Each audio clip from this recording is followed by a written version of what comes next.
Primeiro, presidente Lupe, agradecer pela acolhida solidária, fraterna, comigo e com a Carol, com esse sentimento de Brasil que Brizola tão bem representa nos dias de hoje, no seu centenário, e que está indicado, está referenciado em todas as falas que me precederam.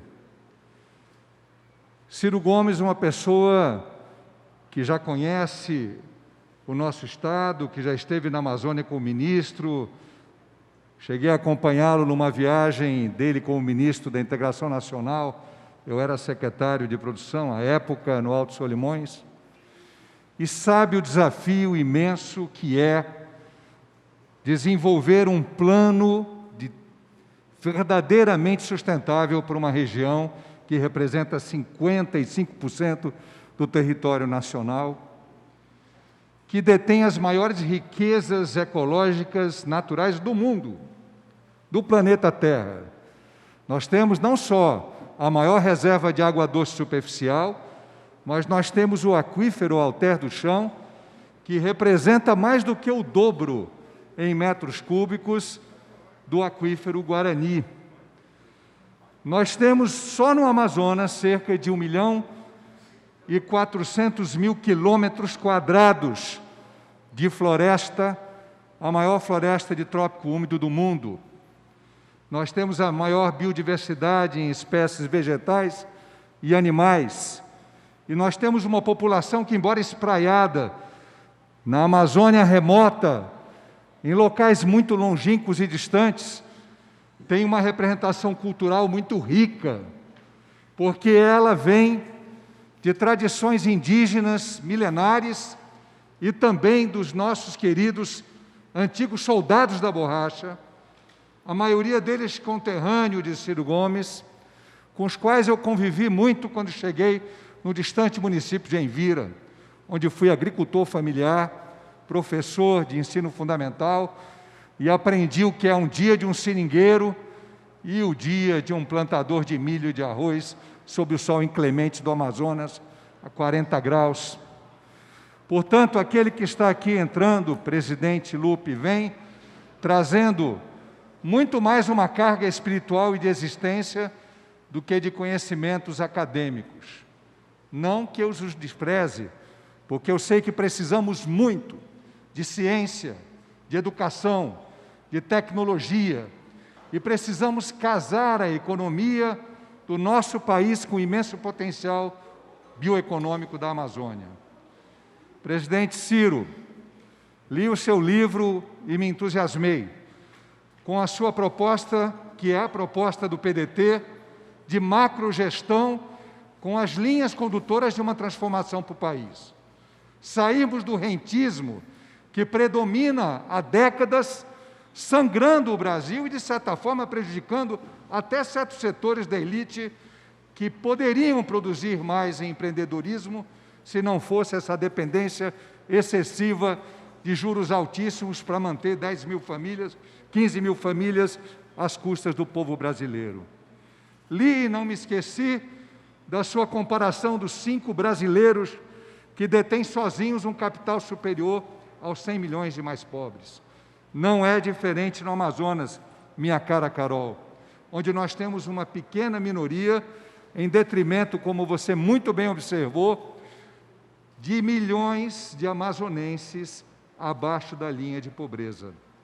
Neste momento, está acontecendo uma revolta em Manaus por conta da mudança de sistema de cobrança das taxas de energia elétrica, porque está impagável, impossível para uma pessoa pobre, para uma pessoa miserável, arcar com as contas de energia que hoje são tarifadas pela ANEEL e que estão todas sob os desígnios de uma empresa privada. A privatização de monopólio é um crime contra o país e contra a nação. Privatizar uma empresa de telefonia, como foi a Telebrás, é uma história. Você pode ser ideologicamente contra ou a favor. Mas privatizar uma empresa que não tem concorrente, isso é uma coisa claramente contra o interesse nacional. Uma das coisas, presidente Lupe, que eu fiz questão foi de ler o Estatuto e o programa do PDT inteiro. E me é muito cara a causa da infância. Eu trabalhei, continuo militando como cidadão no enfrentamento da violência sexual contra crianças e adolescentes. É uma causa que pouquíssimos políticos no Brasil, principalmente homens, abraçam. Mas é uma causa que, para mim, é essencial. Proteger a dignidade das nossas crianças, que não têm voz e vez e capacidade própria para se defender.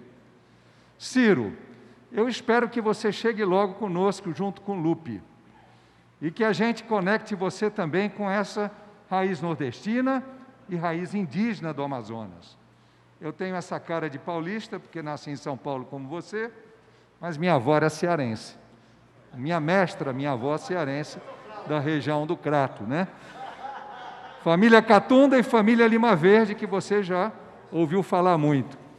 Para não me estender muito, eu quero referenciar o Dr. Manuel Dias, que ele é uma referência nacional na política, a nossa coordenadora nacional de mulheres do PDT, a nossa querida Juliane Brizola, que traz essa referência genética do Brizola para esse encontro, e dizer que nós precisamos conversar com a sociedade brasileira. O nosso desafio é não ficarmos conversando, não é o caso de hoje, que hoje é uma convenção, mas daqui para frente, conseguirmos conversar e dialogar e mostrar que uma eleição de 2 turnos não é uma final de partida de campeonato, como se só 2 times tivessem que jogar e disputar a final. Que é muito mais séria e importante para os nossos filhos, para os nossos netos. Eu estou entre aqueles que têm mais de 60 anos. O Lupe disse que tem menos, mas a gente sabe que ele já tem uns 64. Mas nós sabemos que não há sentido na política sem propósito. Propósito de fazer, de realizar e de agir para o bem comum. E isso representa colocar na frente os mais vulneráveis. Representa, com certeza, a possibilidade de defendermos os direitos das mulheres, dos indígenas, da comunidade homossexual, LGBT, de defendermos os afrodescendentes que têm o direito de afirmar a sua riqueza, mas também, Ciro, de defender aqueles moradores ribeirinhos da Amazônia mais remota, muitos deles descendentes dos velhos nordestinos, dos velhos cearenses, que no seu programa e na sua luta, a Amazônia venha profunda com a sua natureza, mas venha também com os seres humanos da nossa região. Muito obrigado, parabéns.